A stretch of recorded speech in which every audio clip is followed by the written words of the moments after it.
কোটা আন্দোলনের সমর্থনে বিক্ষোভ করে ওমানে গ্রেপ্তারকৃত বাংলাদেশিদের মুক্তির বিষয়ে ব্যবস্থা নিতে পররাষ্ট্র মন্ত্রণালয়কে নির্দেশ দিয়েছে হাইকোর্ট। মঙ্গলবার হাইকোর্ট এর নির্দেশ দেন। বিক্ষোভ করে ওমানের বিভিন্ন স্থানে বেশ কয়েকজন প্রবাসী গ্রেপ্তার হন। এর মধ্যে অনেকের সাজাও হয়েছে। তাদের মুক্ত করতে পররাষ্ট্র মন্ত্রণালয়ে আবেদন করেন সুপ্রিম কোর্টের আইনজীবী মোহাম্মদ মনির উদ্দিন। এর মধ্যে আব্দুল্লাহ আল মামুন নামে এক প্রবাসী এই আইনজীবীর প্রতিবেশী। গত ৩০ জুলাই সালালাতে আন্দোলন করে গ্রেপ্তার হন তিনি।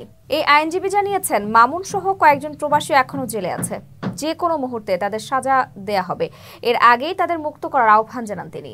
আপনারা জানেন যে সম্প্রতি কোটা আন্দোলন বাংলাদেশের বাইরেও বিভিন্ন রাষ্ট্রে বিভিন্ন স্থানে বাংলাদেশে আন্দোলন করে। ওই আন্দোলনের প্রেক্ষিতে সারা বিশ্ব জানতে পারে যে বাংলাদেশে কোটা আন্দোলন চলতেছে এবং সরকার গণহত্যা চালাচ্ছে। এইসব কারণে যখন তারা আন্দোলন শুরু করলো তখন বিশ্বের বিভিন্ন রাষ্ট্রে বাংলাদেশিদেরকে গ্রেপ্তার করা হয়।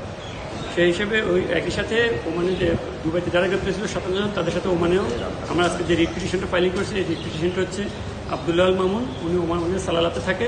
তো সালালাতে যখন এই আন্দোলন করতে যায় তখন পুলিশ ওনাকে গ্রেপ্তার করে নিয়ে যায়।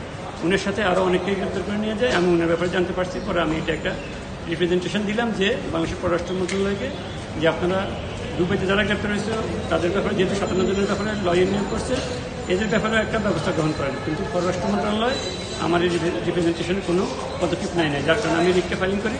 রিটটা ফাইলিং করার পরে আজকে আমি মাননীয় বিচারপতি আশিস রঞ্জন দাস এবং মাননীয় বিচারপতি ওয়াহিদা কাদেরের বেঞ্চে এই রিটে হিয়ারিং করি। রিটে হিয়ারিং করে পরে আজকে আদেশ দিল যে ওনাদেরকে কেন মুক্তির বিষয়ে পররাষ্ট্র মন্ত্রণালয় কোনো পদক্ষেপ নেওয়া হবে না, এই মর্মে একটা রুল জারি করেন এবং আগামী ১৫ দিনের মধ্যে আইনজীবী নিয়োগ করে ওই দেশে যারা কোটা আন্দোলন করছে তাদের মুক্তির বিষয়ে পদক্ষেপ নেওয়ার জন্য পররাষ্ট্র মন্ত্রণালয়কে নির্দেশ প্রদান করেন। রুটে আমি বাংলাদেশের পররাষ্ট্র মন্ত্রণালয়কে নিবেদন করছি। আচ্ছা, কয়জন ওখানে আটক বা কোনো সাজা আমি বায়ুবর্তন যখন জানছি আমার আব্দুল্লাহ আল মামুন উনি সহকারে আরও প্রায় ১৫-২০ জন ওই কোটা আন্দোলন থেকে গ্রেপ্তার হয়েছে এবং এদের অনেককে সাজা দেওয়া হয়েছে।